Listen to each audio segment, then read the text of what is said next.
स्वरूप उपहार स्वीकार करना, विश्वास में आकर अपने मन की बातें प्रकट करना, गोपनीय ढंग से पूछना, प्रसाद ग्रहण करना तथा प्रसाद अर्पित करना। भक्तों के आपस में प्रेम पूर्ण व्यवहार के ये 6 लक्षण है।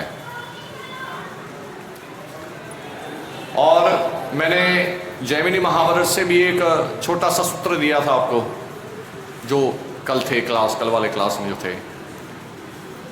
श्री कृष्ण अर्जुन से क्या कह रहे हैं?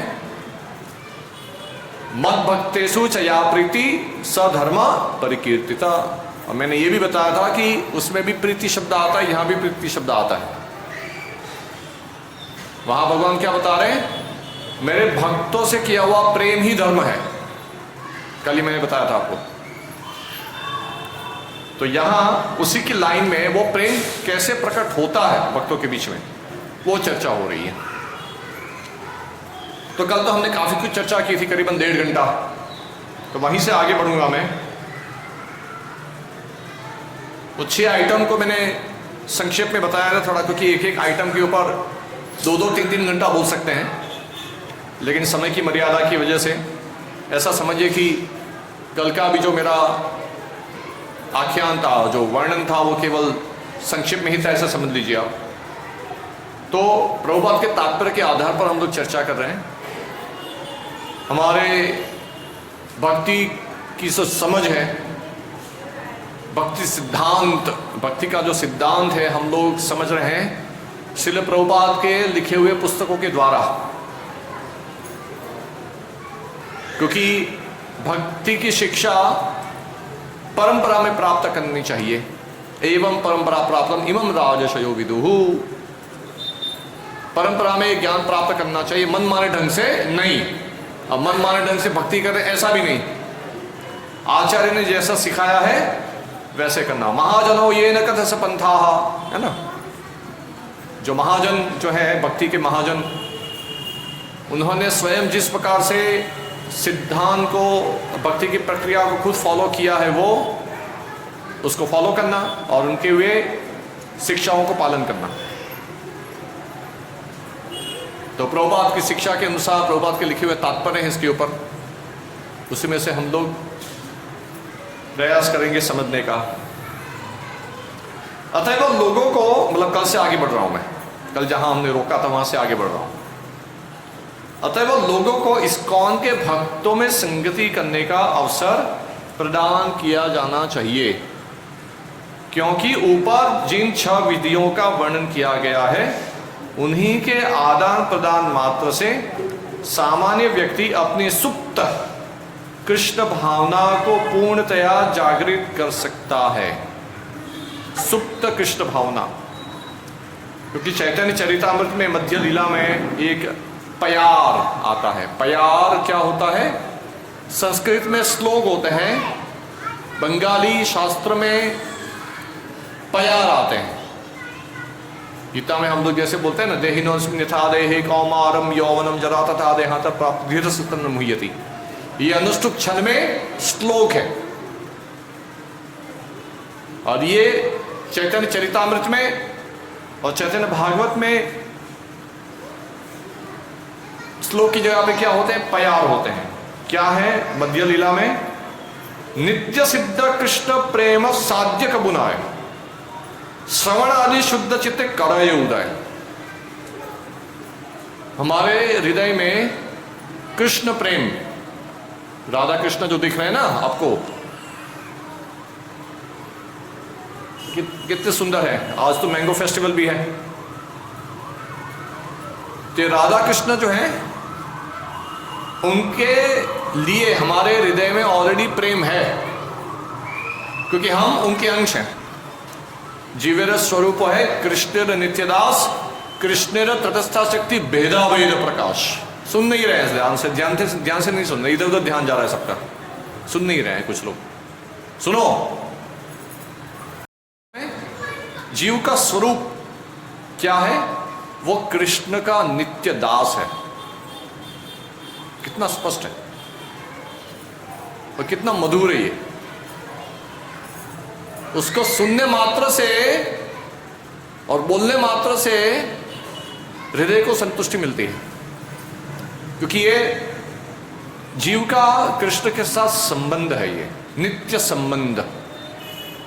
जीवेर स्वरूप है कृष्णेर नित्यदास, कृष्णेर तटस्था शक्ति भेदा भेद प्रकाश। हम जो है जीव शक्ति जो है वो तटस्था शक्ति का भाग है, वो थियोलॉजिकल एस्पेक्ट है, उसकी भी चर्चा नहीं करेंगे हम लोग। लेकिन मुख्य चीज क्या है कि जीव जो है कृष्ण का नित्यदास है।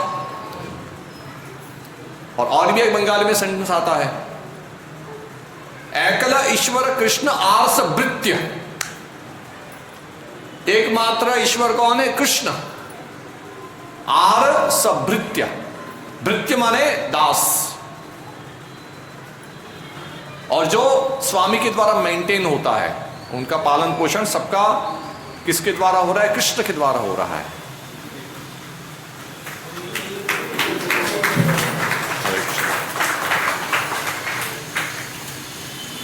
एकल ईश्वर कृष्ण आर्स भृत्य। तो एकमात्र ईश्वर कौन है? कृष्ण। बाकी सब उनके भृत्य यानी कि दास है। तो हमारे हृदय में कृष्ण के लिए कृष्ण जो प्रेम है वो ऑलरेडी हमारे हृदय में है, नित्य सिद्ध लिखा है। नित्य सिद्ध कृष्ण प्रेम साध्य का बुनाया। जीवों के हृदयों में भगवान श्री कृष्ण के प्रति शुद्ध प्रेम नित्य सिद्ध होता है, या किसी अन्य स्रोत से प्राप्त करने जाने वाली वस्तु नहीं है। ऐसा नहीं कि कहीं बाहर से इसको इंपोर्ट कर रहे हैं, ऐसा नहीं है। ये क्या है? ऑलरेडी हमारे हृदय में ऑलरेडी है। जो कृष्ण प्रेम है वो हमारे हृदय में ऑलरेडी नित्य सिद्ध है, उसको कहीं बाहर से इंपोर्ट नहीं करना है। जब श्रवण तथा कीर्तन से हृदय शुद्ध हो जाता है तो जीव स्वाभाविक रूप से जाग जाता है। गौर करिए इसके ऊपर क्या लिखा है यहां। कृष्ण प्रेम जो है हमारे हृदय में ऑलरेडी है, वही तो लिखा है, नित्य सिद्ध कृष्ण प्रेम साध्य का बुनाया। ऐसा नहीं कि बाहर से कहीं इसको प्राप्त करना है, इसको साध्य करना है ना, ऑलरेडी है। श्रवणादि शुद्ध चित्ते करय उदय। भगवान के बारे में श्रवण कीर्तन करने से क्या होगा? वो हृदय का क्या होगा? चेतो दर्पण मार्जनम, चित्त का मार्जन होगा। तो जो सोया हुआ कृष्ण प्रेम जो है वो जागृत हो जाएगा।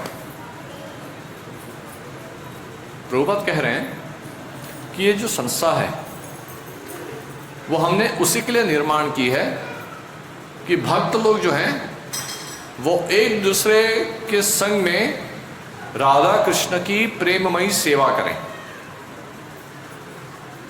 अब भगवान के साथ प्रीति जो जतानी है, तो भगवान तो अभी विग्रह के रूप में है, लेकिन तुरंत तो हमारे साथ रेसिप्रोकेट नहीं करेंगे।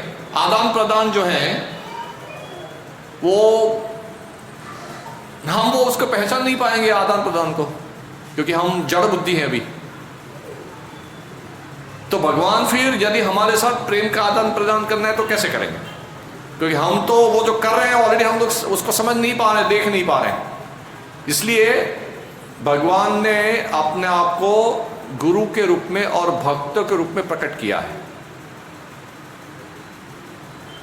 जो भी भगवान की दी हुई शिक्षाओं को शब्दशः पालन करने का प्रयास करता है, गुरु जो हैं वो ऑलरेडी पालन कर रहे हैं भगवान की शिक्षाओं को। तो कृष्ण खुद ही अपने आप को किस रूप में प्रकट किए हैं? गुरु के रूप में प्रकट किए हैं। साक्षात हरित्वेन समस्त शास्त्रैर। गुरु जो है वो कृष्ण के प्रतिनिधि हैं। तो भगवान ने अपने आप को गुरु के रूप में प्रकट किया है ताकि ये प्रीति लक्षण हम उन गुरु के साथ उसका आदान प्रदान कर सकें, और अन्य भक्तों के साथ भी। यदि कोई ऐसा सोचता है कि मेरा तो भगवान के साथ डायरेक्ट कनेक्शन है, मुझे तो ये बाबाओं से, साधुओं से, गुरु से कोई लेना देना नहीं है। ठीक है, आजकल तो बाबाओं की संख्या भी बढ़ गई है, अलग अलग प्रकार के बाबा होते हैं, बापू होते हैं। गुजरात में बहुत बापू भी होते हैं, सौराष्ट्र में जाएंगे तो सब बापू बहुत सारे दिखाई देंगे वहाँ सौराष्ट्र में। यहाँ सूरत में भी काफ़ी सौराष्ट्र के लोग हैं ना, बरासा में ज़्यादा है, बरासा में सौराष्ट्र के लोग काफ़ी हैं, उनको सब बापू के बारे में पता होता है। सौराष्ट्र में बहुत बापू लोग हैं। तो जो वास्तविक गुरु जो हैं, डिवोटी जो भक्त जो हैं, उनके साथ हमें रिश्ता स्थापित करना पड़ेगा पहले। डायरेक्ट भगवान के साथ हम लोग नहीं कर सकते, क्योंकि हमारा उस प्रकार का संस्कार नहीं है। और भगवान भी जो हैं वो उन्हीं के सामने प्रकट होते हैं, प्रकाशित होते हैं, जो गुरु के माध्यम से उनको अप्रोच करते हैं या भक्तों के माध्यम से अप्रोच करते हैं। प्राइम मिनिस्टर के पास जाना है आपको, नरेंद्र मोदी के पास, तो कुछ ना कुछ तो कनेक्शन चाहिए ना, कहीं से वाया वाया करके कोई वाया मीडिया होना चाहिए, तो वही आपको लेकर जाएगा। तो ये तो भगवान है, अनंत कोटि ब्रह्मांड के रचयिता परमेश्वर, उनको अप्रोच करना है तो फिर हम डायरेक्टली कैसे करेंगे? गुरु के माध्यम से और भक्तों के माध्यम से करेंगे, उसके बिना होगा नहीं। और फिर जो प्रीति जो करनी है, प्रेम जो जताना है, तो विग्रह के रूप में तो हम लोग कर रहे हैं कि उनको मैंगो ऑफर कर दिया और गार्लेंड पहना दिया, सब तो हो गया। और फिर उसके बाद उन्हें भगवान की सेवा करने वाले जो दूसरे जो भक्त हैं, उनके साथ व्यवहार करना होगा। तुम कौन हो, भागो यहां से, मुझे तुमसे कोई लेना देना नहीं है। यदि उसको ऐसा बोल दिया तो फिर वो जो विग्रह जो है, भगवान जो है, वो उसकी सेवा को स्वीकार करने वाले हैं क्या? नहीं करेंगे। इसलिए भक्त भी 3 प्रकार के बताए हैं, कनिष्ठ, मध्यम और उत्तम। कनिष्ठ भक्त जो होता है वो क्या करता है? वो केवल वो ऐसा बोलता है कि मेरा तो भगवान के साथ डायरेक्ट कनेक्शन है, मुझे ये सब भक्तों के साथ कोई लेना देना नहीं है। तो ये जो है ये कनिष्ठ है, प्राकृत भक्त, बहुत निकृष्ट कोटि का है। और जब तक वो भक्तों के साथ सही ढंग से व्यवहार नहीं करेगा, तब तक वो मध्यम स्तर पे आ नहीं पाएगा, और तब तक भगवान उसको स्वीकार नहीं करेंगे। इसलिए भगवान जो है डायरेक्ट प्रीति लक्षण एक्सेप्ट नहीं करते हैं। भगवान के साथ प्रीति हम लोग डायरेक्टली नहीं कर पाएंगे। प्रैक्टिकल पॉइंट ऑफ व्यू से आप यदि देखें तो आपको किसी न किसी ने प्रचार किया है, आपको किसी न किसी ने प्रसाद खिलाया है। यहाँ तो वैकुंठ प्रभु हैं और अभी 3 भक्त हैं, पंकज, सूरज और तीसरा नाम क्या है? मोनिश। कहाँ है मोनिश? पंकज कौन है और सूरज? तो ये अभी मंदिर संभाल रहे हैं वैकुंठ प्रभु के मार्गदर्शन में, तो ये सब रेगुलरली प्रोग्राम्स कर रहे हैं, आपको प्रसाद खिला रहे हैं, आपको हरि कथा सुना रहे हैं, कीर्तन कर वगैरह कर रहे हैं। तो क्या हो रहा है कि ये भगवान के प्रतिनिधि के रूप में यहाँ सेवा कर रहे हैं। कोई ना कोई हमारे ऊपर अनुग्रह करेगा तभी हम लोग भक्ति ले पाएंगे, नहीं तो नहीं ले पाएंगे, है ना। तो भगवान के प्रतिनिधि हैं ये। तो ये तीनों यहाँ फुल टाइम सेवा में लगे हुए हैं, है ना। अप्रिशिएट करने की बात है। जो भी व्यक्ति भगवान को अपना जीवन समर्पित करता है वो साधारण नहीं है। वो साधारण दिख सकता है, दिखने में साधारण हो सकता है वो, लेकिन वो सुपरमैन से भी ऊपर है। उसके सामने सुपरमैन भी कुछ नहीं है। जो भगवान को शरणागत है वो सुपरमैन का भी सुपरमैन है। इसलिए उसको साधारण व्यक्ति नहीं समझना चाहिए। तो यहां प्रभुपाद ये कह रहे हैं कि ये संस्था का निर्माण किसके लिए हुआ है? कि भक्तों के बीच में ये प्रेम का आदान प्रदान हो। उसकी वजह से क्या होगा? सुप्त कृष्ण भावनामृत हमारे हृदय में विकसित होगी। यदि ये प्रीति लक्षण नहीं करेंगे तो फिर हमारी बुद्धि हमेशा जड़ ही रहेगी, उसमें जो सुप्त कृष्ण प्रेम है वो जागृत नहीं होगा।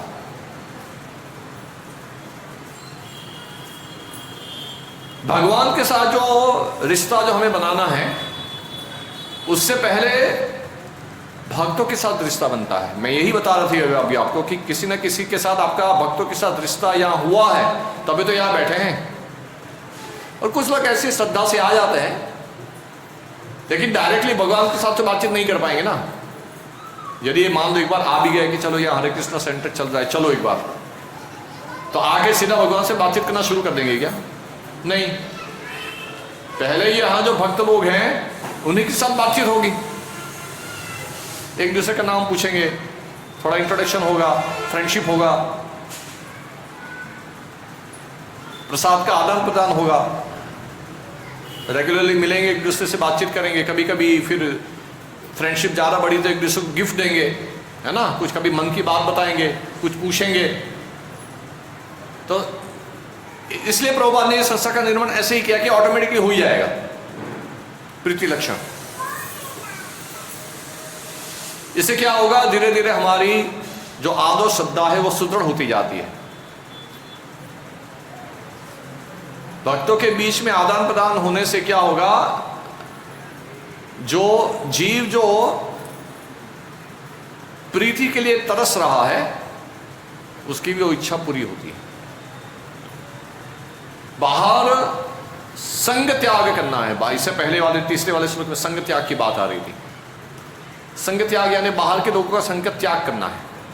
तो फिर वो संग कहीं ना कहीं तो होना चाहिए ना, क्योंकि जीवात्मा को कहीं ना कहीं तो अपना अटैचमेंट करना पड़ेगा। वो पूरी तरह से अटैचमेंट सभी जगह से जीरो करके पत्थर तो बन नहीं पाएगा।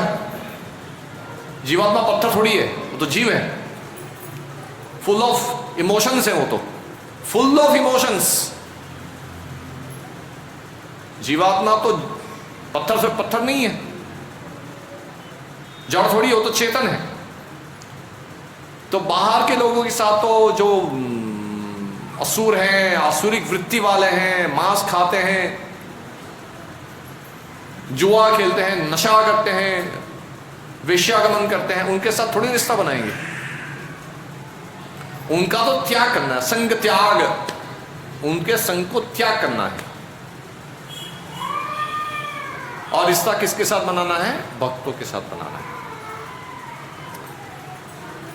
भक्तों के साथ रिश्ता में फिर कड़वाहट नहीं आनी चाहिए, रिश्तों में दरार नहीं होनी चाहिए। कड़वाहट आ गई मन में तो फिर जो बाहर छोड़ के आए थे वही चीज संस्था में करने लगेंगे, एक दूसरे की टांग खींचना। वो छोड़ के तो आए हम लोग यहां। इस्कॉन का निर्माण प्रभुपाद ने एक दूसरे की टांग खींचने के लिए थोड़ी किया है, एक दूसरे की टांग दबाने के लिए किया है, यानी कि सेवा करने के लिए। खींचने के लिए नहीं दबाया, खींचने के लिए नहीं बनाया ये। भक्तों की टांग पकड़ो किसके लिए? खींचने के लिए मत पकड़ो, दबाने के लिए पकड़ो, सेवा करने के लिए पकड़ो। इसके लिए भगवान ने, प्रभुपाद ने संस्था बनाई है।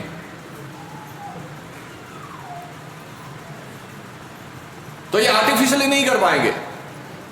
भक्तों को लोग एक दूसरे के बीच में genuine concern, genuine love and affection, love and respect की भावना होनी चाहिए। जैसे घर के जो मेंबर्स होते हैं तो उनके तो हम बहुत सारी वीकनेस जानते हैं। घर के मेंबर्स जो होते हैं, फैमिली मेंबर्स, कुछ ऐसी हमारी कमियां होती हैं जो हम जानते हैं, और फिर घर के लोग उसको सहन करते हैं। ठीक है, थोड़ा बहुत कभी कभी झगड़ा हो सकता है अंदर, घर के अंदर, लेकिन कोई बहुत बड़ा इशू नहीं होता है। एक दूसरे की गलतियों को सहन करते, माफ कर देते हैं। तो ये भी प्रभुपाद ने एक संस्था जो बनाई है वो भक्तों का परिवार है, इट्स अ फैमिली। भले ही शारीरिक स्तर पे हम लोग अलग अलग फैमिलीज को बिलोंग करते हैं, अलग अलग बैकग्राउंड से आ रहे हैं, लेकिन we are all part of Krishna's family, one big Krishna's family. Krishna का कुटुंब, कृष्ण का कुटुंब है ये। इसलिए एक फेमस सेंटेंस भी है, वसुधैव कुटुंबकम। कुछ लोग उसको गलत समझते हैं, बोले वसुधैव कुटुंबकम, ऐसा नहीं है। वसुधैव कुटुंबकम यानी वसुधा इव कुटुंबम। वसुधा यानी समग्र पृथ्वी। समग्र पृथ्वी क्या है? वसुधा इव कुटुंबम। समग्र पृथ्वी एक कुटुंब है। वो किसका कुटुंब है? कृष्ण का।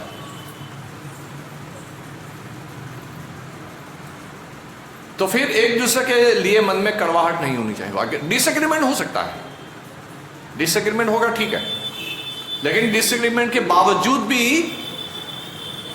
एक दूसरे के साथ कोऑपरेट करके चलना है।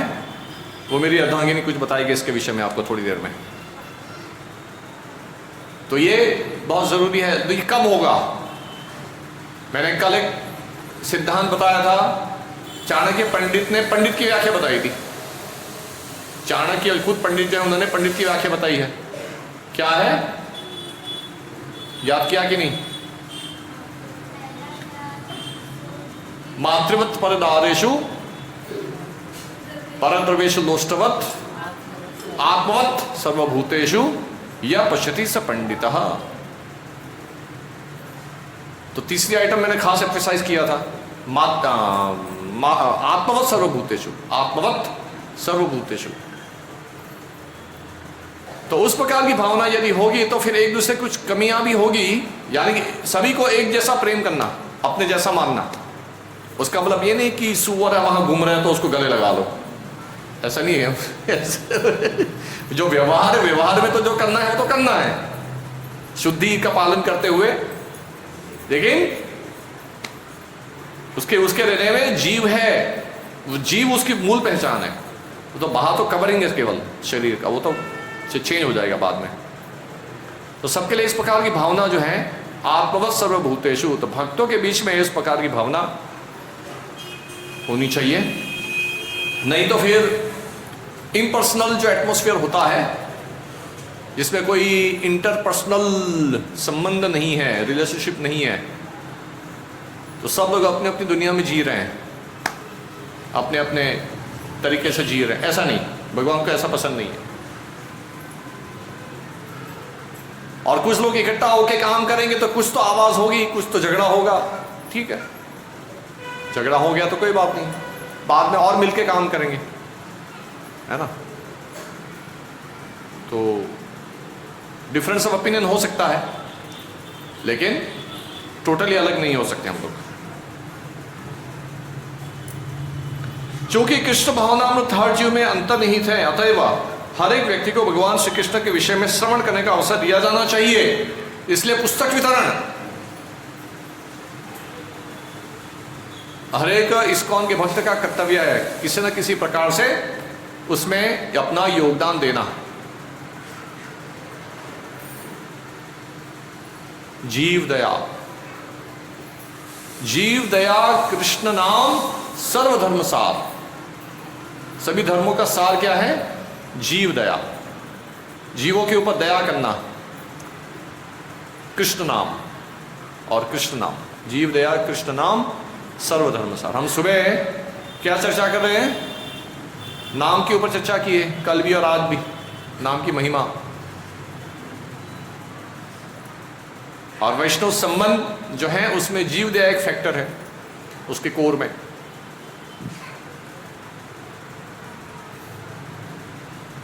तो दूसरों को भी कृष्ण के विषय में श्रवण करने का अवसर दिया जाना। सबसे बड़ा दान तो ये है,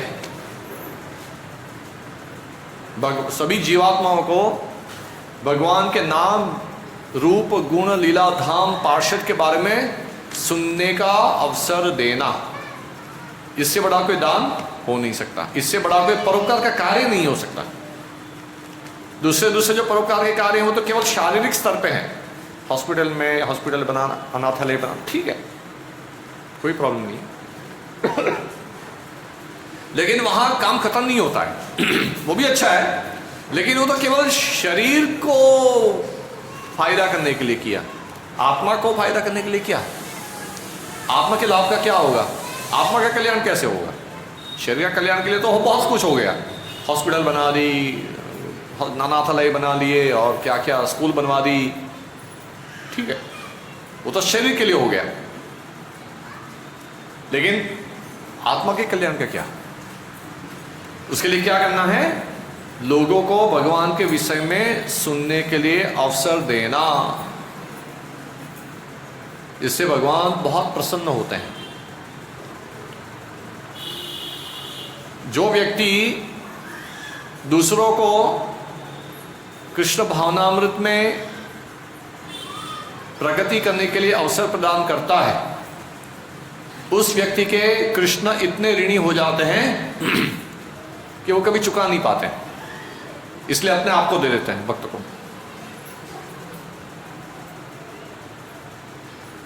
ये अतिशयोक्ति नहीं है, this is no exaggeration, this is fact. ये तो गीता में अंत में भगवान कहते हैं कि हे अर्जुन, ये तुम्हारा मेरे बीच में जो वार्तालाप है, वो जो भी दूसरों को सुनाएगा, उसका प्रचार करेगा, उससे प्रिय भक्त मेरा कोई है नहीं।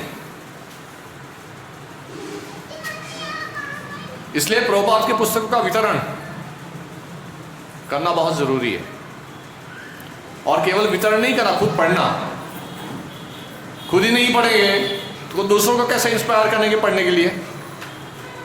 केवल बेच के उसको पैसा थोड़ी कमाना है, केवल मंदिर के लिए पैसा लाना ऐसा नहीं, वो तो ठीक है, लेकिन उसका प्रचार करना है तो खुद पढ़ना पड़ेगा। प्रभुपाद के पुस्तक ये जो यहां हम लोग डिस्कशन कर रहे हैं,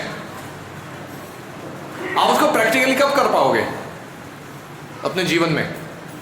जब डेली प्रभुपाद का पुस्तक आप हर रोज 1 घंटा पढ़ोगे। 16 माला जप करना, हरे कृष्ण महामंत्र की 16 माला जप करना कम से कम, और हर रोज प्रभुपाद के पुस्तकों का अध्ययन कितना? कम से कम 1 घंटा। शास्त्र अध्ययन, स्वाध्याय, उसको डेली 1 घंटा अध्ययन करेंगे तो फिर हम लोग वो शक्ति आएगी और इसको प्रैक्टिकली अपने जीवन में इंप्लीमेंट कर पाएंगे। मात्र श्रवण तथा कीर्तन से मनुष्य का हृदय प्रत्यक्षतः शुद्ध हो जाता है और उसकी मूल कृष्ण भावना तुरंत जागृत हो जाती है, तुरंत जागृत हो उठती है। कृष्ण भावनामृत कृत्रिम रूप से किसी पर लादा नहीं जाता है, किसी को आर्टिफिशियल या भक्त नहीं बना सकते। भगवान खुद भी अर्जुन को क्या बोलते हैं? जैसे स्थिति तथा करो। पूरी गीता सुना दी कृष्ण अर्जुन को, फिर अंत में क्या बोले? अर्जुन, अभी मैंने तुम्हें बता दिया है सब कुछ, अभी तुम्हारी जैसी इच्छा है वैसे करो। भगवान हमारी फ्रीडम में इंटरफियर नहीं करते हैं, लेकिन क्यों ऐसा इंटरफियर क्यों नहीं करते हैं हमारी फ्रीडम में? क्योंकि प्रेम किसी के ऊपर थोपा नहीं जा सकता। प्रेम करो मुझे, तो भगवान जबरदस्ती नहीं करते हैं तो मुझे प्रेम करो, तो रोबोट बन गया। वो प्रेम कहाँ रहा? वो प्रेम नहीं है, वो तो जबरदस्ती हो गई। इसलिए प्रभुपाद यह बता रहे हैं, कृष्ण भावनामृत कृत्रिम रूप से किसी पर लादा नहीं जाता है, यह पहले से विद्यमान है, हमें केवल उसको जगाना है। जब मनुष्य परमेश्वर के पवित्र नाम का कीर्तन करता है तो उसका हृदय समस्त संसारी कलमश से स्वच्छ हो जाता है। स्वरचित शिक्षाष्टक के प्रथम पद्य में ही भगवान श्री चैतन्य महाप्रभु कहते हैं, चेतो दर्पण मार्जनम भव महादावाग्नि निर्वापणम श्रेय कैरवचंद्रिका वितरण विद्यावधु जीवनम आनंदावधिवदनम प्रतिपदम पूर्णामृतास्वादनम सर्वात्म सपनम परम विजयते श्री कृष्ण संकीर्तनम। भगवान श्री कृष्ण संकीर्तन की परम विजय हो, जो हृदय में वर्षों से संचित धूल का मार्जन करने वाला तथा बारंबार होने वाले जन्म मृत्यु रूप महादावाग्नि को बुझाने वाला है। यह संकीर्तन आंदोलन सारी मानवता के लिए परम वरदान है, क्योंकि यह मंगल रूपी चंद्रिका का वितरण करता है। यह समस्त दिव्य ज्ञान रूपी विद्या का जीवन है। यह दिव्य आनंद के सागर की वृद्धि करने वाला है और जिसके लिए हम सदैव आतुर रहते हैं, उस अमृत का पूर्ण रूप से आस्वादन करने में यह हमें समर्थ बनाता है। परम विजयते श्री कृष्ण संकीर्तनम। संकीर्तनम की बात हो रही है, यानी कि भक्तों के संग में मिलके भगवान का कीर्तन करना। तो ये प्रीति लक्षण उसी का पाठ है, संकीर्तन आंदोलन का पाठ है। हरे कृष्ण। अभी मेरी अर्धांगिनी आपको कुछ बताएगी।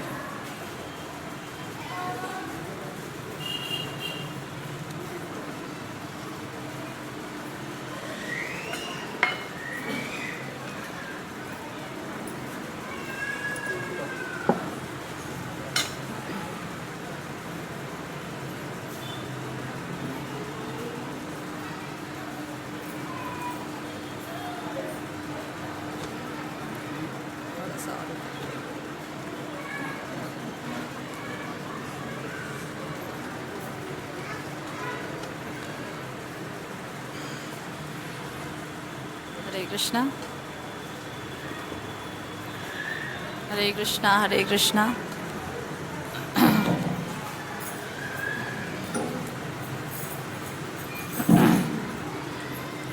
हरे कृष्णा कृष्ण कृष्ण हरे हरे, हरे राम राम राम हरे हरे। भजन गा सकते हैं? भजन लास्ट में गाऊं, पहले अपने को बताना है, बताओ भजन से शुरू। कौन सा बताओ। तो हम एक भजन गाएंगे, ओहे वैष्णव ठाकुर। अगर आप टाइप करेंगे गूगल पे ओहे वैष्णव ठाकुर लिरिक्स ऐसे टाइप करेंगे तो दिखाई देगा।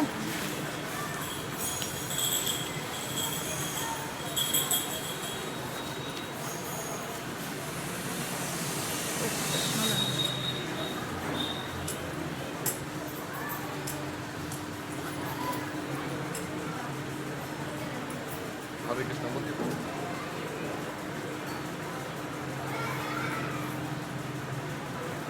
हाँ, तो मैं आपको लोकेशन दिया हुआ वो पुणे को जान सकते हैं।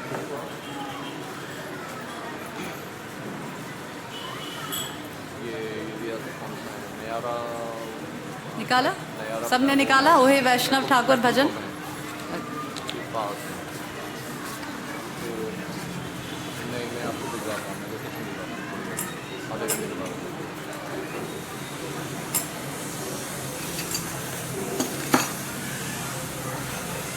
आप बजाओ बजाओ बजाओ, कथक बजाओ।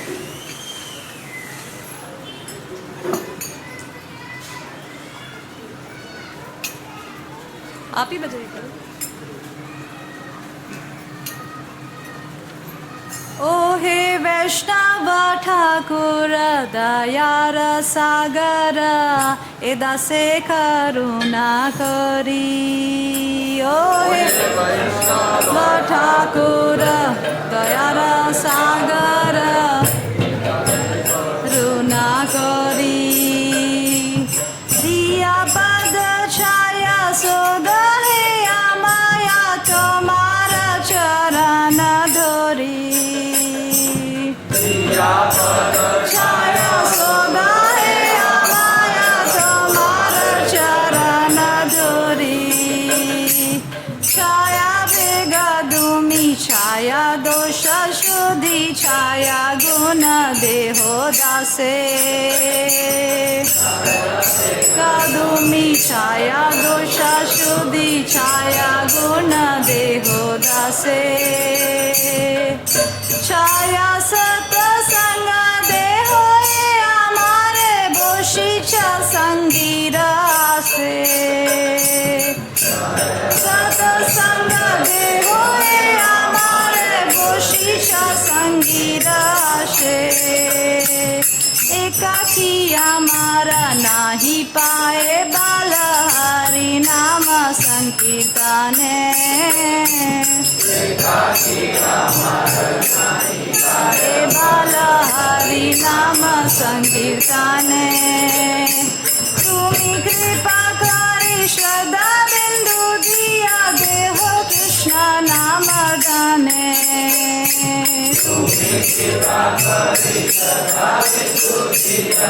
हो कृष्ण नाम गाने कृष्ण से तुम्हारा कृष्ण देते पार तुम्हारा शक्ति আছে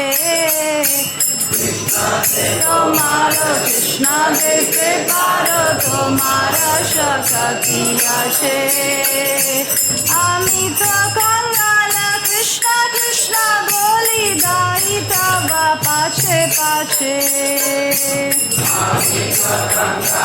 কৃষ্ণ কৃষ্ণ বলি গাই তব পাছে পাছে ওহে বৈষ্ণব ঠাকুর দয়ার সাগর হে দাস করুণা করি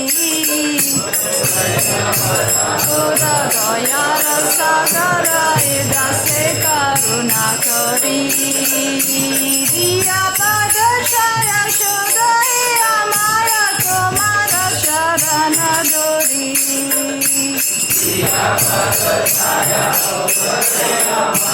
তোমার শরণ ধরি ওহে বৈষ্ণব ঠাকুর দয়ার সাগর হে দাস করুণা করি সাগর হে দাস করুণा करी। बहुत ही सुंदर भजन भक्ति विनोद ठाकुर के द्वारा लिखा गया है। आप देखेंगे इस भजन में भक्ति विनोद ठाकुर वैष्णवों से प्रार्थना कर रहे हैं, ओहे वैष्णव ठाकुर दया र सागर। वैष्णव जन कैसे हैं? दया के सागर हैं। ए दासे करुणा करी, इस दास के ऊपर करुणा करिए। ऐसे वैष्णव आचार्य के अनेक भजन हैं जहाँ वैष्णव आचार्य हमारे जो परंपरा में जो आचार्य रहे हैं वो बहुत ही तुच्छ होकर, बहुत ही विनम्र होकर वैष्णवों से प्रार्थना कर रहे हैं। इवन भक्ति विनोद ठाकुर का एक भजन है जिसमें वो कह रहे हैं कि आमी तो मैं तो एक कुकुर हूँ। कुकुर मीन्स कुत्ता। ओ वैष्णव मुझे आप गेट पे बांध लीजिए और जब भी पुकारोगे मैं दौड़ के आ जाऊंगा। आप सोचिए भक्ति विनोद ठाकुर जो मैजिस्ट्रेट है, अपने समय में मैजिस्ट्रेट थे। एज ए पोजीशन देखा जाए, मेटीरियल पोजीशन देखा जाए तो बहुत बड़ा पोजीशन है उस समय मैजिस्ट्रेट, ब्रिटिशर्स के समय, राइट। पर फिर भी उनके भजन आप देखेंगे तो हर भजन में इतनी विनम्रता है। हर एक वैष्णव आचार्य के आप जीवन, अगर आप उनका जीवन के बारे में सुनेंगे या पढ़ेंगे तो एक चीज़ कॉमन पाएंगे कि सभी लोग बहुत ही विनम्र थे, बहुत ही हम्बल थे। इवन कृष्णदास कविराज गोस्वामी जिन्होंने चैतन्य चरितामृत की रचना की, वो कहते हैं कि मेरा नाम मत लेना, मेरा नाम उच्चारण कभी मत करना, मैं तो I am lord in the warm in the stool. आप सोचिए ऐसे वाक्य चैतन्य चरितामृत में लिखे हैं, मैं तो स्टूल में जो वॉर्म है उससे भी लो। हमें कोई आके ऐसे कह दे तो हमें इंसल्टिंग लगता है, राइट। पर वैष्णवाचार्य कितने कितने विनम्र होते हैं। और जिस प्रकार से सुबह मैं वर्णन कर रही थी कि काम हमारे सभी दोषों का कारण है। जो सुबह प्रेजेंट थे उन्हें पता होगा कि काम किस प्रकार से हमारे सभी दोषों का कारण है। उसी प्रकार से ह्यूमिलिटी, विनम्रता सभी सद्गुणों का कारण है।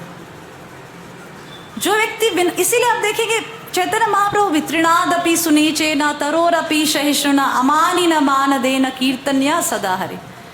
आप सभी की टीचिंग्स देखिए। चैतन्य महाप्रभु का शिक्षाष्टकम है, राइट, जिसमें अष्टकम, जिसमें 8 श्लोक, सिर्फ 8 श्लोक चैतन्य महाप्रभु ने दिए, जिसमें ये जो त्रिनादपि जो श्लोक है वो एक लॉकेट के समान है। जैसे एक बाला होती है उसमें एक लॉकेट होता है जो सबसे ज़्यादा शाइन करता है। तो ये जो श्लोक है त्रिनादपि सुनेचे न तरोरपि सहिष्णुना, चैतन्य महाप्रभु कह रहे कि जो तृण के समान हम्बल है, तरोर मतलब पेड़ के समान सहिष्णु है, कीर्तनिया सदा हरि, ऐसा व्यक्ति सदा कीर्तन कर सकता है, राइट। विनम्रता एक ऐसा गुण है एक भक्त के जीवन में जो सभी प्रकार के सद्गुण उसके अंदर स्पॉन्टेनियसली पैदा करता है। अगर आप विनम्र हो आप रिस्पेक्ट कर सकते हो, आप विनम्र हो आप दूसरों को आप टॉलरेट करोगे, राइट। आप उसको मान दोगे, राइट। विनम्रता एक ऐसा है जो सभी सद्गुणों का सोर्स है, हिंदी में क्या बोलते हैं सोर्स को? स्रोत है, सभी सद्गुणों का स्रोत है, राइट। अभी जैसे प्रभु जी एक्सप्लेन कर रहे थे कि भगवान की जब सेवा करते हैं तो इतनी विनम्रता दिखाने की जरूरत नहीं पड़ती, हमारा अहंकार इतना कटता नहीं है, राइट। क्योंकि हम भगवान को थाल लगाते हैं, भगवान को माला पहनाते हैं। आज मैंगो फेस्टिवल है, भगवान को मैंगो ऑफर किया, पर भगवान आके हमें कुछ नहीं बोलते, अरे खराब मैंगो ऑफर किया, अरे ऐसे मैंगो ऑफर करो ना, कुछ नहीं कर रहे हमें पर्सनली, क्योंकि हमारा इतना आदान प्रदान नहीं है, हमें इतना बोलते हैं पर हमें सुना, हमारा इतना आदान प्रदान नहीं। उसी प्रकार पर भक्तों के समूह में आप सेवा करते हो तो मैं काफ़ी समय से मतलब काफ़ी सालों से इस्कॉन में हूँ, और गुजरात में जब मैं रहती थी पहले, तब मेरी एक सेवा फिक्स थी, माला की सेवा। काफ़ी सालों तक मैंने माला की सेवा की, भगवान की कृपा से काफ़ी समय तक माला बनाई। उस माला की सेवा के दौरान भगवान तो माला एक्सेप्ट करते थे, पर जो 5 माताओं के साथ जो माला बनानी पड़ती थी, उसमें जो हमारी अहंकार जो कटता था, अभी वापस जाना है, उसी माता जी का चेहरा देखना है, वो माता जी मेरी माला में दोष निकालेगी, बोलेगी अरे तूने ये फूल डाल दिया, और वो वाली माता जी बोलेगी कि अरे ये फूल तो मेरे थे। तो इस प्रकार से जब सेवा करनी होती है भक्तों के संग में, तो सही में हमारा अहंकार कटता है और हम विनम्र होते हैं, राइट। मेरा एक प्रश्न है आपसे, हम सब लोग यहाँ उपस्थित हैं, हम भगवान का कीर्तन, भगवान का स्मरण करने आए हैं, भगवान की कथा सुनने आए हैं, क्योंकि कृष्ण कथा ही कथा, बाकी सब व्यथा, ऐसा मैं एक लेक्चर में सुन रही थी, वो प्रभु जी बताते कृष्ण कथा ही कथा, बाकी सब व्यथा, मतलब बाकी सब दुखों का कारण है, सिर्फ कृष्ण कथा ही कथा है। तो हम सब यहाँ सुनने के लिए आए हैं, हमारा मूल उद्देश्य है भगवान के धाम में जाना, गोलोक वृंदावन में प्रवेश करना, भगवान को प्रसन्न करना।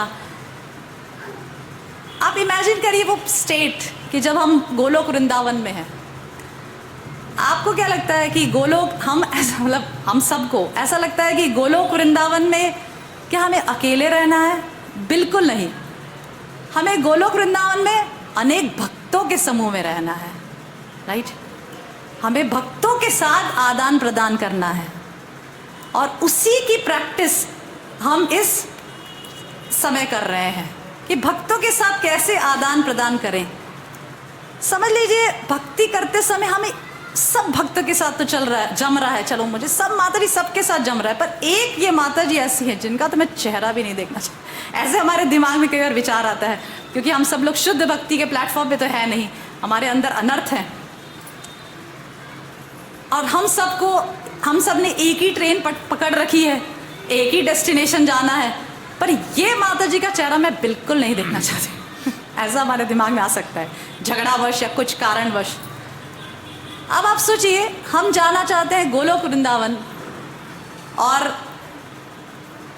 कुछ ऐसा हो जाए कि वो माता जी शुद्ध भक्ति के प्लेटफॉर्म पे पहुंच के अच्छे से जप करे, अच्छे से साधना करे, और भक्तों की असीम कृपा से वो हमसे पहले पहुंच जाए, और हम पहुंचे तो देखे हे भगवान यहाँ पे भी ये, क्योंकि गोलोक वृंदावन आप इमेजिन करिए, it's full of devotees, right.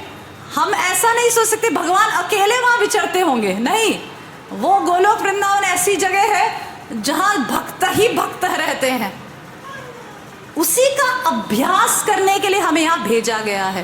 That's why अगर आप देखेंगे शिला प्रभुपाद की पुस्तकें पढ़ते होंगे तो आप देखेंगे कि प्रभुपाद लिखते हैं प्रैक्टिस कृष्णा कॉन्शियसनेस, कृष्णा भावना अमृत का हमें अभ्यास करना है। अभ्यास तो क्या सिर्फ जप का ही अभ्यास करना है? सिर्फ no meat eating, no gambling, no illicit sex, no intoxication, क्या 4 नियम का ही अभ्यास करना है? नहीं, सबसे बड़ा अभ्यास तो ये करना है कि भक्तों के साथ रहना कैसे है, क्योंकि वहां तो सिर्फ भक्त ही भक्त हैं, वहां आपको कोई कर्मी नजर नहीं आएगा, और अगर आपका भक्तों के साथ संबंध ठीक नहीं है तो हमारी वहां टिकट कटने वाली नहीं है। क्योंकि भगवान कहेंगे कि अरे तुम्हें तो मेरे भक्त पसंद ही नहीं है, वहां के करोगे क्या? What will you do their? तुम यहाँ झगड़ा कर रहे हो, यहाँ दोषारोपण कर रहे हो, वहां जाके फिर वहां पे भी भक्तों के समाज में जाके दोषारोपण और झगड़ा शुरू कर दोगे, बेटर है यहीं रहो। समझ रहे हैं? सो दैट इज दैट ये इससे पता चलता है कि वैष्णव रिलेशनशिप एक बहुत इंपॉर्टेंट भूमिका निभाता है हमारी भक्ति में। आप ऐसा मत सोचिए अरे मैं तो सुबह मंगला आरती उठती हूँ, 4 बजे उठ गई, 4:30 बजे मंगला आरती जपा साधना किया, मॉर्निंग प्रोग्राम किया, जपा किया, अपना अच्छे से जप कर रही हूँ जैसे मैंने सीखा था, श्रवण कर रही, सब कुछ कर रही हूँ, मुझे क्या गया देना है भक्तों के साथ? ऐसा नहीं है, बिल्कुल गलत अंडरस्टैंडिंग। साधु संग सर्व शास्त्र कोय, लव मात्र साधु संग सर्व सिद्धि होय। साधु संग सबसे एसेंस है हमारा सार का, पूरे फिलॉसफी का सार ही साधु संग है। साधु संग के बिना हमारा जीवन का कोई अस्तित्व बिल्कुल नहीं है। साधु किस प्रकार के होते हैं? श्रीमद् भागवतम 11वें स्कंद में मेंशन आता है, जैसे मैंने बताया सुबह अवधूत ब्राह्मण का, कि साधु की कंपैरिजन अवधूत ब्राह्मण पानी से कर रहे हैं। पानी, हम पानी का उपयोग कैसे करते हैं? कोई जगह गंदा हो जाती तुरंत पानी डाल के साफ करते हैं, राइट? और पानी को देखने के लिए, वाटरफॉल को देखने के लिए हम कितनी महंगी टिकट, मैं तो कभी बाहर नहीं गई, सिंगापुर, मॉरिशस, पता नहीं कहाँ कहाँ, वहाँ क्या क्या है मुझे नहीं पता, पर मैंने ऐसा सुना कि वाटरफॉल्स को देखने के लिए, नदियों को देखने के लिए, सागर को देखने के लिए लोग कितनी महंगी टिकट, प्लेन की टिकट वगैरह करके जाते हैं। क्या देखना है? Waterfalls, right? तो अवधूत ब्राह्मण कहते हैं कि एक जो भक्त होता है वो पानी की तरह हर एक व्यक्ति को शुद्ध करता है, और उसका जो दर्शन होता है वह पानी की तरह बहुत निर्मल होता है, बहुत प्लीजिंग होता है। ये अलग बात है कि हमें भक्तों का, शायद कुछ भक्तों का दर्शन हमें ना पसंद आए, पर एज सच भक्तों का दर्शन बहुत ही निर्मल होता है। जैसे पानी को देखकर कितनी निर्मलता महसूस होती है, इसीलिए तो लोग रिवर्स को देखने जाते हैं, ओशंस को देखने जाते हैं, वाटरफॉल्स को देखने जाते हैं, राइट? और भक्तों का संग बहुत ही प्यूरिफाइंग होता है, बहुत ही शुद्ध करने वाला होता है, जैसे पानी शुद्ध करने वाला होता है। पर अवधूत ब्राह्मण कहते हैं कि भक्त पानी के समान तो है, पर अग्नि के भी समान है। जिस प्रकार से अग्नि ऐसे तो उपयोगी है, हम अपने घर में गैस जलाते हैं, अग्नि से खाना कुक करते हैं और अग्नि से और अनेक कार्य करते हैं, पर अगर वही अग्नि प्रज्वलित हो जाए तो क्या होगा? डिस्ट्रक्शन हो सकता है हमारे घर का, राइट? अभी कुछ दिन पहले दिल्ली में वो जो आग लगी थी, किसमें कितने सारे लोग मर गए अग्नि से, आग जलने से। तो अगर उसी अग्नि को वो यूज़ करते होंगे, राइट? उसी चीज़ को वो यूज़ करते होंगे खाना पकाने के लिए, अपना पोषण करने के लिए, पर वही जब अग्नि विशालकाय रूप ले लेती है तो क्या होता है? आदमी को डिस्ट्रॉय करके छोड़ती है। उसी प्रकार से, जिस प्रकार से वैष्णव पानी के समान निर्मल है, पानी के समान शुद्ध करते हैं, पर अग्नि के समान उपयोगी है, पर बहुत ध्यान पूर्वक हमें संभल कर उसका उपयोग, उनका संग करना चाहिए, बहुत सतर्क रहना चाहिए। जैसे अग्नि में थोड़ी भी भूल चूक हो तो क्या हो सकता है? आग लग सकती है, हाथ जल सकता है, राइट? हम खाना पकाते हैं, माताओं को तो पता होगा, थोड़ा सा भी हम लोग रोटी सेकने में या तवा सेकने ऐसे करते हैं तो ध्यान नहीं देंगे तो हाथ जल जाता है। वही अग्नि हमें हार्मफुल भी हो सकती है, राइट? उसी प्रकार से वैष्णव का संग नो डाउट बहुत प्यूरिफाइंग है, बहुत शुद्ध, क्या बोलते, प्यूरिफाइंग, बहुत शुद्ध करने वाला है, पर at the same time we should be alert, क्योंकि ये वैष्णव है, ये भगवान का प्रिय है। हमें क्या पता भगवान उसको किस नज़र से देखते हैं? हमने तो भाई उसके लिए हमारे लिए द्वेष है, ईर्ष्या है, हम निंदा कर लिए, सब कुछ कर लिया उस भक्त के लिए, पर आपको क्या पता भगवान ने उसके लिए क्या सोच रखा है? हमें तो नहीं पता भगवान क्या सोच रहे हैं। क्या पता भगवान सोच रहे हैं कि इस भक्त को मैं इसी जन्म में बुला लूंगा, और आप उस भक्त के लिए निंदा कर रहे हैं, आप उस भक्त का क्रिटिसिज्म कर रहे हैं, आप उस भक्त के लिए जेलसी रखते हैं, तो क्या भगवान आपसे प्रसन्न होंगे? बिल्कुल नहीं। शिला प्रभुपाद कहते थे if you really want to give love to me, then you should cooperate with each other. अगर आप सही में मुझे प्रेम करते हैं तो आप एक दूसरे का क्या बोलते हैं, सहयोग, आप एक दूसरे का सहयोग करिए, सहयोग से जिए. Unity is the strength. जैसे बच्चे जब छोटे होते थे, एक स्टोरी माताएं बहुत सुनाती, मैं भी अपने बच्चों को सुनाती थी कि एक व्यापारी होता है तो देखता है कि उसके बच्चे बिल्कुल भी रिस्पॉन्सिबिलिटी नहीं लेते हैं, कार्यभार में रिस्पॉन्सिबिलिटी नहीं लेते हैं, हम सब झगड़ा करते रहते हैं. तो एक बार, बहुत फेमस स्टोरी, शायद सभी लोगों को यहाँ पता होगी, काफ़ी लोगों को. तो व्यापारी एक एक करके अपने बच्चों को बुलाता है, सब बच्चों को बुलाता है और कहता है कि जाओ बहुत सारी लकड़ियाँ चुग के लेकर आओ जंगल से. सभी लोग जाते हैं, सभी बच्चे जाते हैं और लकड़ियाँ चुग के लेकर आते हैं. और तो व्यापारी क्या करता है, लकड़ी को रस्सी से बांध देता है, टाइट से रस्सी से बांध देता है. अभी तीनों बच्चों को बुलाता है और कहता है भाई ये लो तोड़ो. तो बहुत, क्योंकि रस्सी से बंधी हुई है, बहुत सारी लकड़ियां हैं तो तोड़ना मुश्किल हो जाता है. ऐसे ऐसे करते, तीनों प्रयास करते, टूटती नहीं. फिर व्यापारी उस रस्सी को काट देता है और बोलता है लो एक एक लकड़ी तोड़ो. तुरंत ठक देने से टूट जाती है. तब व्यापारी अपने बच्चों से कहता है कि संग में ही शक्ति है.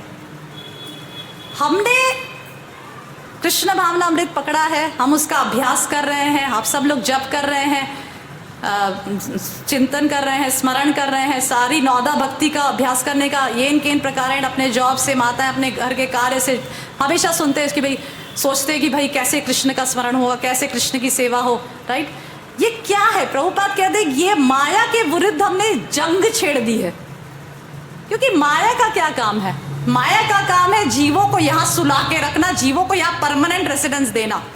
उसकी सेवा है वो. ऐसा नहीं कि वो जानबूझ के कर रही है, भगवान ने उसको सेवा दे रखी है कि भाई यहाँ के जो जीव हैं भौतिक जगत के, उन्हें यही बांध के रखना, वो सेवा है उसकी. तो वो भली बात ही कर रही है. पर अब कृष्ण की भक्ति प्रारंभ करने से हमने क्या किया? नहीं, मुझे नहीं चाहिए माया, हटो यहाँ से, ऐसा किया ना. तो हमने क्या किया? माया के अगेंस्ट युद्ध छेड़ दिया. अभी जैसे भगवत गीता में श्लोक है, देवी एषा गुणमयी मम माया दुरत्यया मामेव या प्रपद्यन्ते माया मेताम तरन्ति. गीता में क्या बोल रहे हैं भगवान? देवी ही एषा गुणमयी मम माया दुरत्यया. कृष्ण भगवान खुद बोले कि मेरी माया दुरत्यया. दुरत्यया मतलब बहुत डिफिकल्ट है अर्जुन, उसको पार करना बहुत बहुत मुश्किल है. मामेव या प्रपद्यन्ते, मामेव, कृष्ण भगवान कह रहे कि मामेव, पर मुझे जब शरणागत होगे, मामेव या प्रपद्यन्ते, प्रपद्यन्ते मतलब शरणागति, मायाम एताम तरन्ति ते, कभी तुम इस माया जगत को पार कर पाओगे, अन्यथा इम्पॉसिबल. एक बार मैं राधा गोविंद महाराज के लेक्चर में सुन रही थी, तो राधा गोविंद महाराज बहुत सुंदर एक उदाहरण दिए. वो कह रहे थे कि इस भौतिक जगत में एक, मतलब इतना अच्छा एग्जाम्पल था. वो कह रहे थे कि इस भौतिक जगत में एक बार पानी से आप घी निकाल लो, पर इस भौतिक जगत को बिना भगवान नाम के पार करने का अगर आप सोच रहे हो तो वो असंभव है. इस प्रकार से राधा गोविंद महाराज बता रहे थे. तो कमिंग टू द पॉइंट कि माया के विरुद्ध हमने जंग छेड़ी है. जब जंग छिड़ती है ना, जब जैसे आप इमेजिन, एक युद्ध छिड़ता है, उसमें अगर आप अकेले सिपाही होगे तो आप दो सामने वाला धराशायी करके चला जाएगा, आप लहूलुहान हो जाओगे. पर अगर आपकी आर्मी बहुत स्ट्रांग है और आपने माया के सामने युद्ध छेड़ा है और आपकी जो आपने जो सेना खड़ी की है वो बहुत स्ट्रांग है, तो आपको, अगर आप गिरोगे तुरंत वो सिपाही आपको खड़ा करेगा, आपकी मदद करेगा.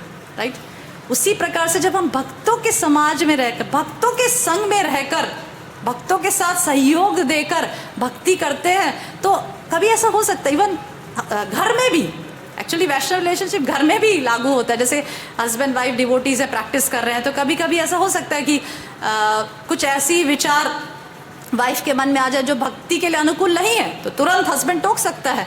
राइट, तो ही हेल्प्स कि भाई गिरो मत, खड़े हो जाओ. राइट, तो इसी प्रकार से संग में शक्ति होती है. युद्ध छेड़े हैं तो युद्ध में तभी हम विजय प्राप्त करेंगे जब हम संग में जिएंगे. आप सोचेंगे अरे क्या है, मैं खुद लड़ लूंगा माया से, मम माया दुरत्यया. भगवान कह रहे बहुत मुश्किल है, इतनी डिफिकल्ट है माया, क्योंकि वो मेरी शक्ति, दैवी ही ऐशा गुणमयी, दैवी ही ऐशा, मतलब भगवान कह रहे कि ये दैवी शक्ति है, मेरी ही शक्ति है। अब आप सोचिए, भगवान ने शक्ति डाल रखी है माया को कि भाई ये पूरे जीवों को यहाँ सुला के और आराम से रखो, तो हमारे में क्या शक्ति है कि हम माया को हरा दें, राइट। तो इसीलिए वैष्णव रिलेशनशिप बहुत ही एक्चुअली मेजर रोल प्ले करता, बहुत मुख्य भूमिका निभाता है हमारे भक्ति में आगे बढ़ने के लिए। अगर आप देखेंगे भक्ति में 3 रिलेशनशिप्स आप देखेंगे, जब आप कृष्णा कॉन्शियसनेस में 3 रिलेशनशिप देंगे, हमारा कृष्ण के साथ संबंध, हमारा गुरु के साथ संबंध और हमारा भक्त के साथ संबंध। ये 3 रिलेशनशिप आप देखते हैं ना, हमारा भगवान के साथ संबंध, हमारा गुरु के साथ संबंध, हमारा भक्त के साथ संबंध, और ये तीनों ही एक दूसरे से इनसेपरेबल है। ऐसा नहीं सोचते मैं सिर्फ कृष्ण के साथ संबंध रखूंगा, मैं सिर्फ अपने गुरु के साथ संबंध रखूंगा, नहीं, तीनों के साथ आपको संबंध बांध कर चलना है। एक कथा सुनाना चाहूंगी मैं यहाँ पे। एक बार मैंने अपने बच्चों को सुनाई थी ये कथा। एक बार ब्रह्मा जी के पास कुछ 2 प्रकार के लोग होते हैं ना, एक होता है डीमंस और एक है डेमीगॉड्स, देवता और असुर। 2 प्रकार के लोग इस संसार में हैं, देवता और असुर। तो देवता और असुर में जैसे आप जानते हैं हमेशा युद्ध चलता रहता है, वहाँ पे हमेशा युद्ध चल, देवताओं को असुर पसंद नहीं है, असुर को देवताओं पसंद नहीं है। तो असुर ब्रह्मा जी के पास गए और कहे कि आप, मैंने देखा हमेशा देवताओं का पार्ट लेते हो और आप हमारे साथ पार्शियलिटी करते हो। आप देखो समुद्र मंथन हुआ तब आपने नेक्टर भी, आपने अमृत भी देवताओं को पकड़ा दिया और हमें फिश पिला दिया, आप हमेशा पार्शियलिटी करते हो। तो ब्रह्मा जी ने कहा कि ठीक है, मैं इसका जवाब तुम्हें दूंगा, समय आने पर सब मिल जाएगा। तो एक बार ब्रह्मा जी ने अपने ब्रह्मलोक में फीस्ट का आयोजन किया, फीस्ट, सभी को इनविटेशन दिया, असुर को भी इनविटेशन, असुरों को भी इनविटेशन, देवताओं को भी इनविटेशन, दोनों।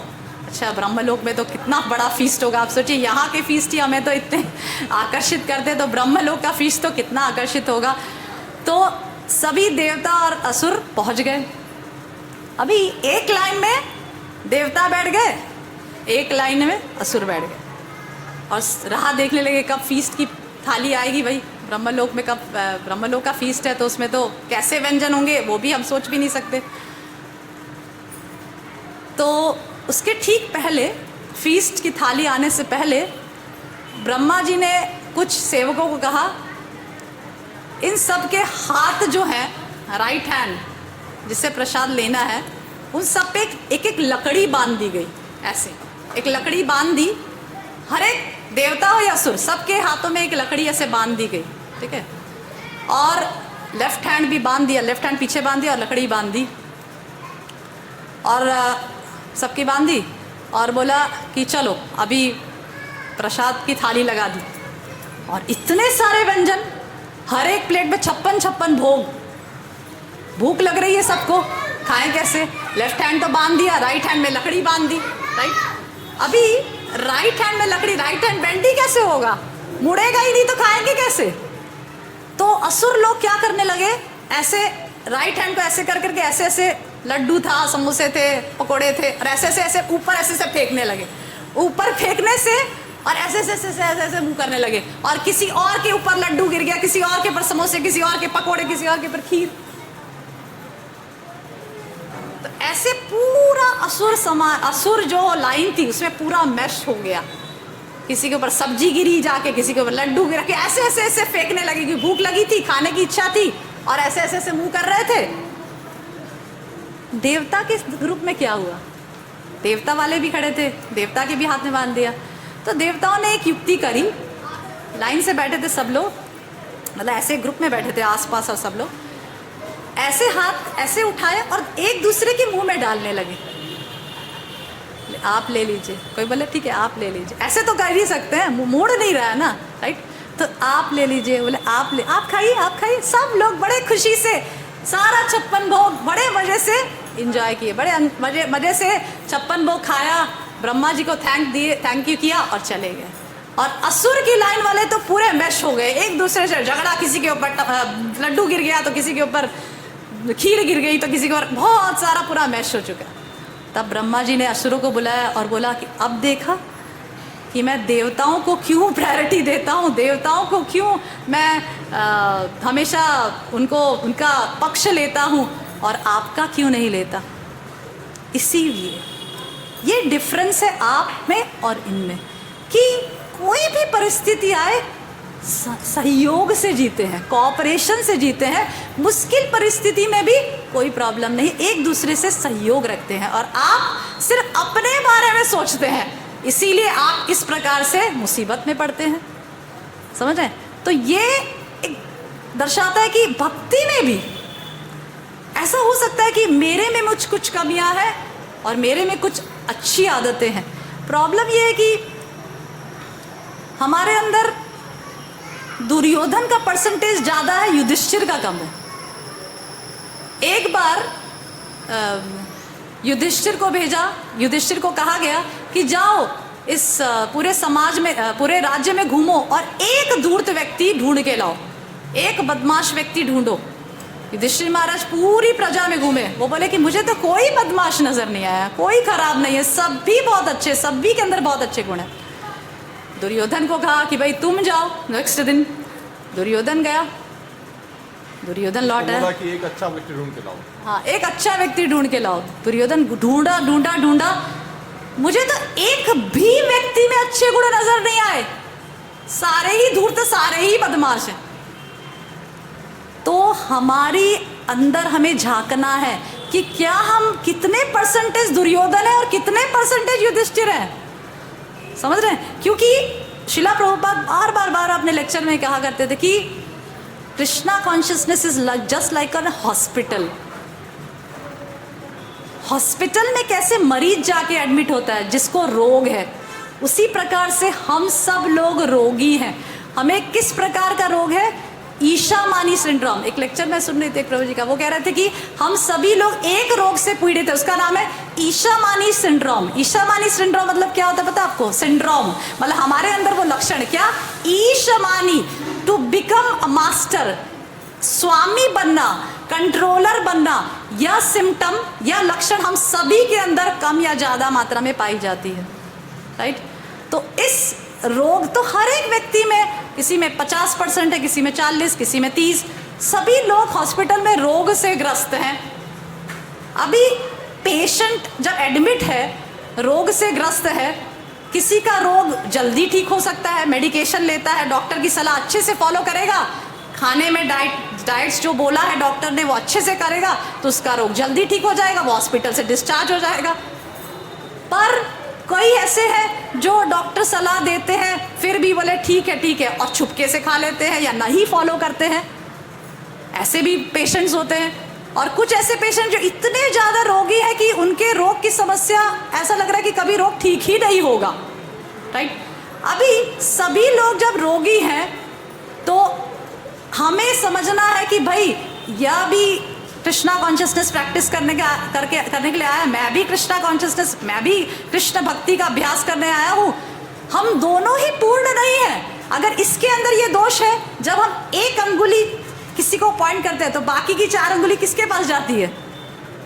अपने पास जाती है। राइट? हम किसी पे दोषारोपण करते कि ये ऐसी है, ये ऐसी है, ये वैसी है। सबसे पहले एक्चुअली सुबह उठकर, मैं सुन रही, सबसे पहले सुबह उठकर ये सोचना चाहिए कि हम कैसे हैं। हम ये भूल जाते हैं कि हम कैसे हैं। हम सोचते ये ऐसे हैं, ये वैसे हैं।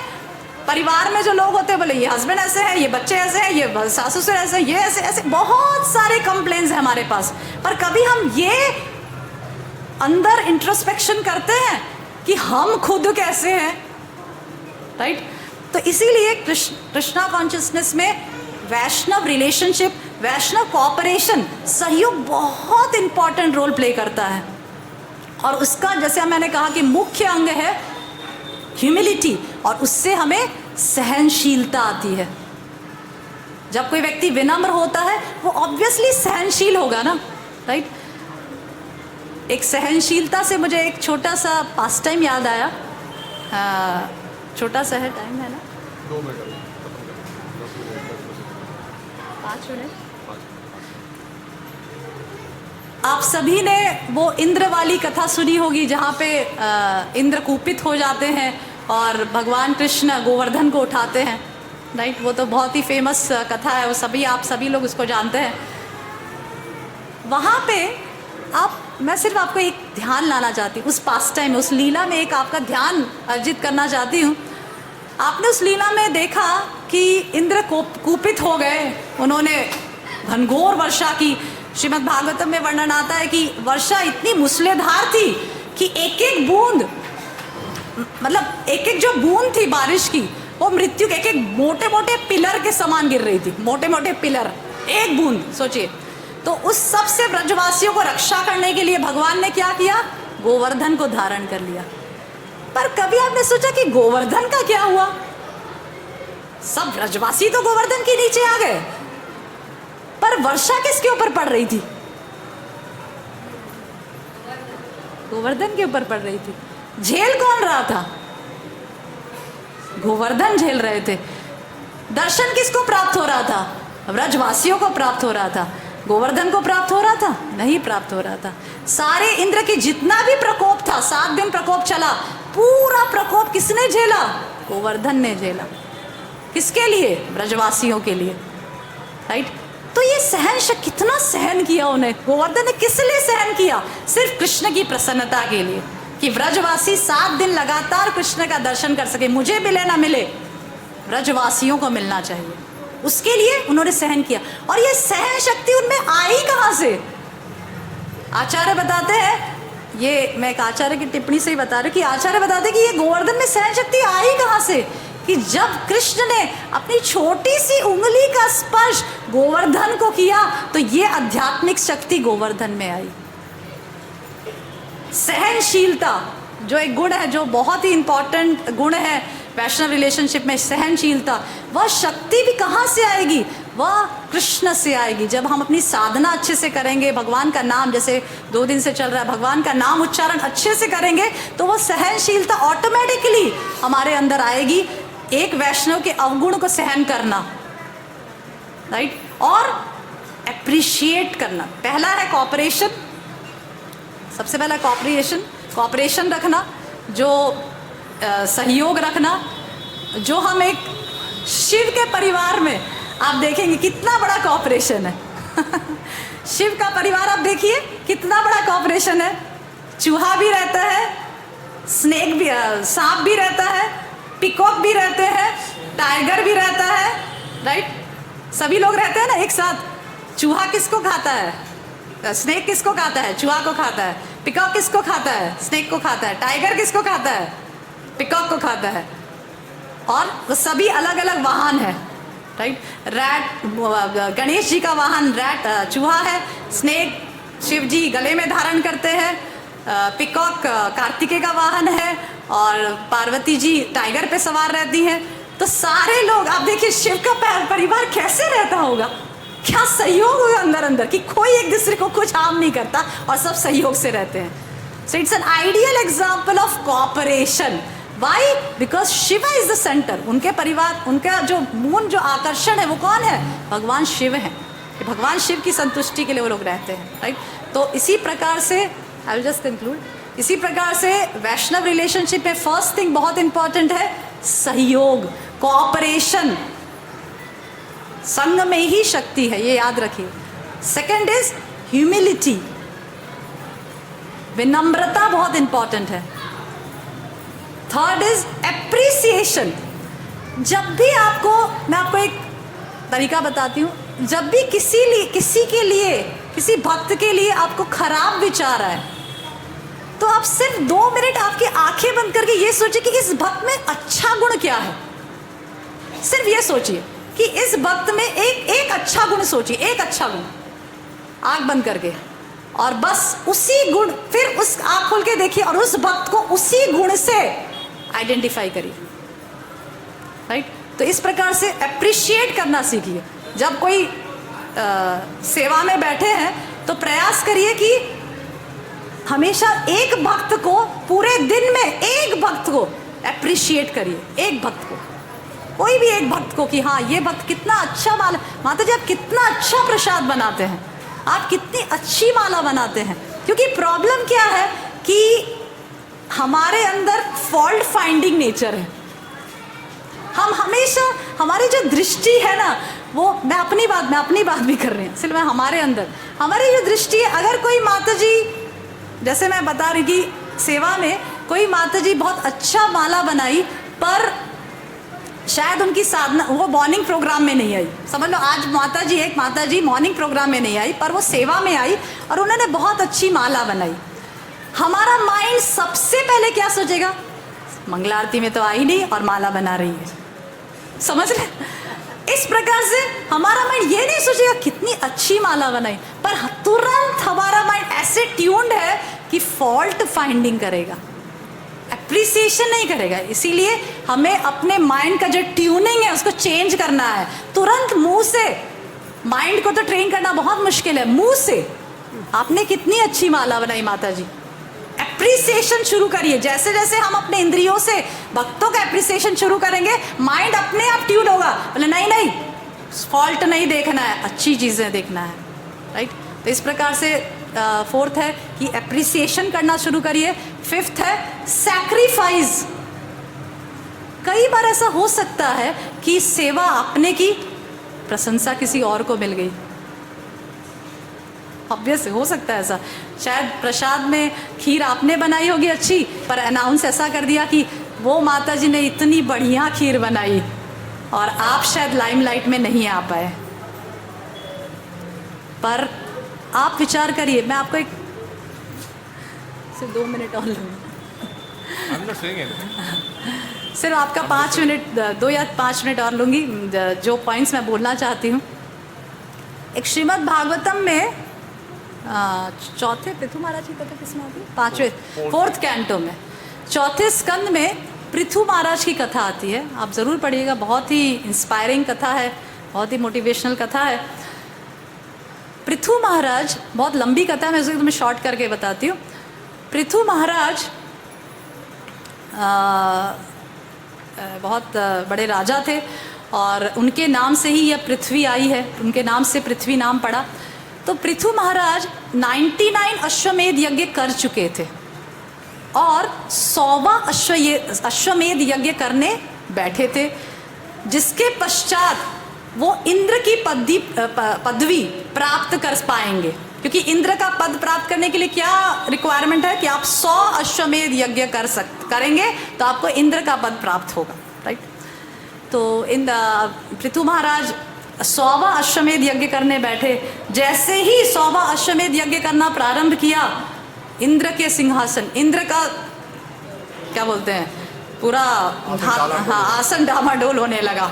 इंद्र को डर बैठ गया, गया मेरा आसन, अब अभी जैसे ही पृथु महाराज खत्म करेंगे मेरे को तो निकलना पड़ेगा यहाँ से। तो इंद्र एक सन्यासी का वेश धारण, मतलब ढोंगी सन्यासी का वेश धारण करके उस घोड़े को, क्योंकि अश्वमेध यज्ञ में घोड़ा बहुत अश्व चाहिए, तो उस घोड़े को चुरा के लेकर भागने लगे। जैसे ही घोड़े को चुरा के लेकर भागने लगे, पृथु महाराज का बेटा विश्वजीत, क्या नाम, विश्वजीत, तो वहाँ पे देखा कि अरे पिताजी का घोड़ा लेकर कौन जा रहा है, तो तुरंत उसके पीछे पीछे भागे और वापस से वो घोड़ा लेकर आ गए। तो ऐसे बार बार इंद्र आए, कैसे भी बहुत ज़्यादा डिस्टर्बेंस पैदा करने लगे और बार बार एक ढोंगी सन्यासी बन के आते और घोड़ा चुराते और वापस उनका बेटा ढोड़ा। ऐसे करते करते एक क्षण ऐसा है कि पृथु महाराज ही बहुत गुस्सा हो गए और वही खड़े हो गए तीर बाण लेकर और बोले मैं इस इंद्र का सर्वनाश करूंगा, ये बार बार मेरे यज्ञ में मुसीबत पैदा कर रहा है, विघ्न डाल रहा है। जैसे ही उन्होंने क्रोध प्रकट किया, ब्रह्मा जी वहां आए।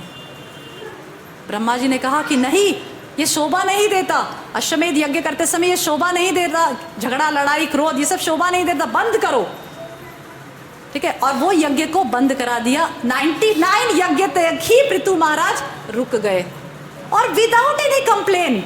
ऐसा नहीं कि अरे मैं 100 कर लेता तो मैं इंद्र का पोस्ट प्राप्त करता, क्या ब्रह्मा जी आपने पोस्ट आपने बंद करा दिया। नहीं, ब्रह्मा जी बड़े हैं, ब्रह्मा जी ने सिर्फ आदेश दिया कि पृथु ये यज्ञ बंद करो, ये समाज में एक अच्छा उदाहरण उपस्थित नहीं कर रहा है, कि तुम राजा हो के इंद्र को मारने दौड़ रहे हो, ये अच्छा उदाहरण समाज में उपस्थित नहीं कर रहा है, तुम बंद करो। तो पृथु महाराज ने तुरंत ब्रह्मा जी की आज्ञा का पालन किया और वो जो पोस्ट जो उनको मिल सकता था उस पोस्ट को त्याग दिया। और इसका क्या कॉन्सिक्वेंस हुआ, इसका क्या रिजल्ट है आपको पता है? श्रीमद् भागवतम में भगवान स्वयं पृथु महाराज को आशीर्वाद देने के लिए प्रकट हुए। क्यों? वो तो यज्ञ पूरा नहीं कर पाए, वो तो अधूरा काम छोड़े, फिर भी क्यों? क्योंकि भगवान उनको दर्शन देने के लिए प्रकट हुए पृथु महाराज को और कहा कि मैं तुम्हारे इस त्याग से बहुत प्रसन्न हूं, क्योंकि तुमने त्याग किसके लिए किया? समाज के लिए किया। तुमने त्याग इसीलिए कि अपने लिए नहीं किया, राइट? त्याग किसके लिए किया? क्योंकि ब्रह्मा ने आदेश दिया था, बड़े बुजुर्गों का शब्द रखने के लिए तुमने त्याग कर दिया, एक समाज में व्यवस्था बनी रहे उसके लिए तुमने त्याग किया, इसीलिए मैं तुमसे अति प्रसन्न हूं। अब आप सोचिए, अश्वमेध यज्ञ किया, 99 अश्वमेध यज्ञ करके 100 अश्वमेध यज्ञ करते तो इंद्र का पोजीशन प्राप्त करना मिल जाता, पर नहीं कर पाए तो उससे भी बड़ी आशीर्वाद उनको प्राप्त हुआ, भगवान कृष्ण के दर्शन प्राप्त हुए और भगवान का आशीर्वाद प्राप्त हुआ। तो इसीलिए वैष्णव रिलेशनशिप में एक बहुत इंपॉर्टेंट भूमिका है त्याग। आप सोचिए, त्याग करने से ठीक है आपकी उस समय वाहवाह शायद नहीं हो, उस समय आपकी शायद वाहवाह नहीं हो, कोई आपको जाने नहीं, कोई आपकी वाहवाह नहीं किया, उस माता जी की वाहवाह हो, पर आप हमेशा कृष्ण के सामने देखकर देखिए, हे भगवान आप सब कुछ जानते हैं और कृष्ण आपके इस त्याग से बहुत बहुत प्रसन्न होंगे। सिर्फ वह चीज अपने हृदय में धारण करिए, क्योंकि सेवा किसके लिए करी है?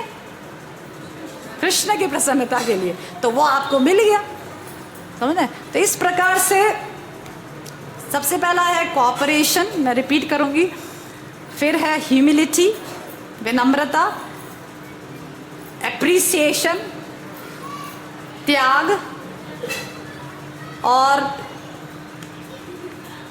पेशेंस, धैर्य, उत्साह निश्चय धैर्यात। रूप गोस्वामी नेक्टर ऑफ इंस्ट्रक्शन में क्या बोलते? उत्साह निश्चय धैर्यात। धैर्य रखिए। जरूर कलयुग है, सभी प्रकार के भक्त कृष्णा कॉन्शियसनेस में जुड़ते हैं, डेफिनेटली अभी समाज अभी ये व्यवस्था मतलब भक्ति करना भक्तों के साथ ज़्यादा डिफिकल्ट होता जा रहा है। जैसे जैसे जनरेशन्स आगे बढ़ रही है, लोगों में बहुत सारे दोष हैं, पर धैर्य रखिए।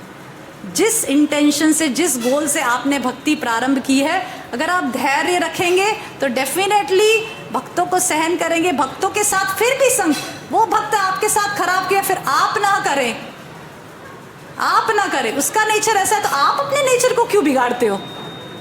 अगर वो आपका फॉल्ट फाइंड नहीं करे तो आप अपने नेचर, आप अपने स्वभाव को क्यों बदलते हो? आप अपना अच्छा स्वभाव रखिए, राइट? तो उस प्रकार से पेशेंस रखना बहुत इंपॉर्टेंट है भक्ति में। तो ये 5 चीज़ें वैष्णव रिलेशनशिप से महत्वपूर्ण भूमिका निभाती है। बहुत बहुत धन्यवाद। हरे कृष्णा।